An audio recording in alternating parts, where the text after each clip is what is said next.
భగత్ సింగ్ ఒక స్వాతంత్ర సమరయోధుడు. ఆయన తలదొరలని ఆయన సందర్భంలో జైలు శిక్షను కూడా అనుభవించారు. చిన్న వయసులోనే మరణ శిక్షను కూడా అనుభవించారు.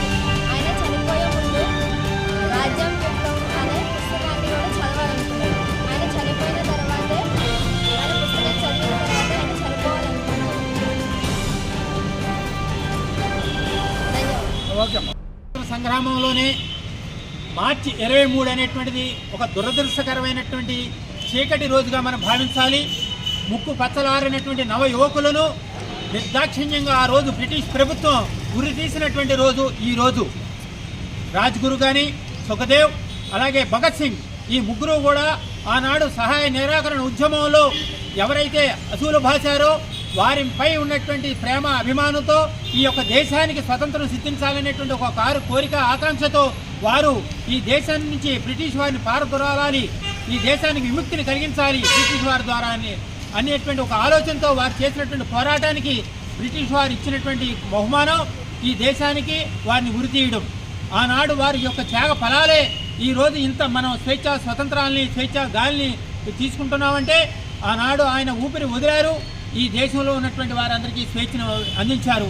అంత గొప్ప త్యాగశీలి మన భగత్ సింగ్ కానీ, రాజ్గురు, సుఖదేవ్.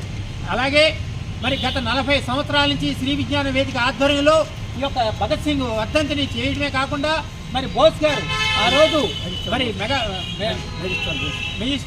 మెజిస్టిక్ బోస్ గారు అయితే మరి కళ్ళకు గంతలు కట్టుకొని ఈ దేశంలో మూఢాచారాలని అన్నింటినీ కూడా పారద్రోలుతూ దేశ స్వతంత్రానికి ఆ రోజు ఏదైతే పోరాటం చేశారో వారికి జ్ఞాపకంగా ఒక తీపి గుర్తుగా మరి కళ్ళకు గంతులు కట్టుకుని ఆ రోజే ప్రయాణం చేసి ప్రజలను ఆశ్చర్యపరిచినటువంటి వ్యక్తులు.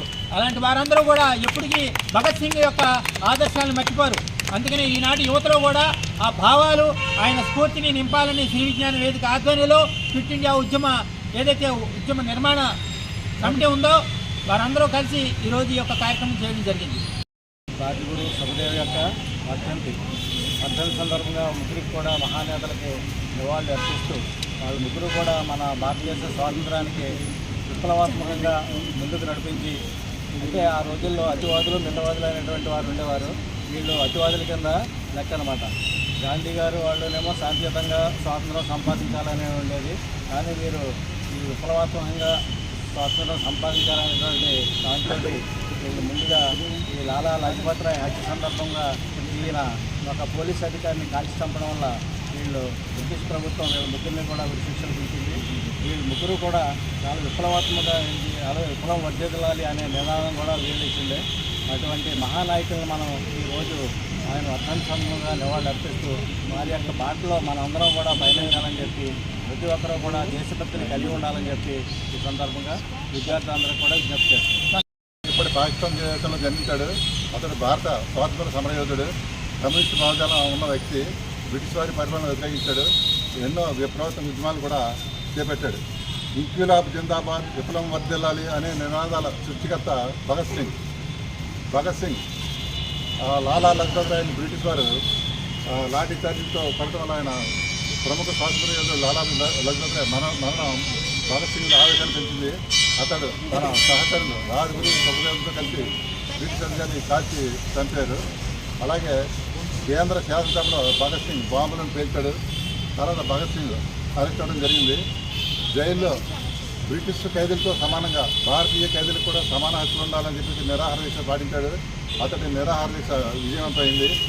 అలాగే భగత్ సింగ్ జైల్లో ఉండగా కూడా ఎన్నో గ్రంథాలను రచించాడు, ఎన్నో రచనలు చేశాడు, ఎన్నో గ్రంథాలను కూడా పఠించాడు.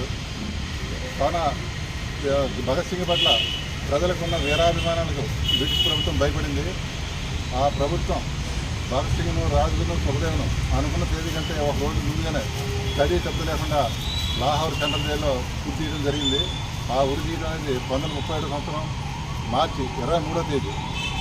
అప్పుడు ఆ రకంగా భగత్ సింగ్ షహీద్ భగత్ సింగ్ అంటే అమరవీరుడు భగత్ సింగ్ అయ్యాడు. ఇలా మనం ఇప్పుడు ఈనాటి యువత భగత్ సింగ్ని ఆదర్శంగా తీసుకుని దేశభక్తిని పెంచుకోవాలి. అదే దేశం అభ్యున్నతికి ఎంతో కృషి చేయాలని చెప్పి నేను ఆశిస్తున్నాను.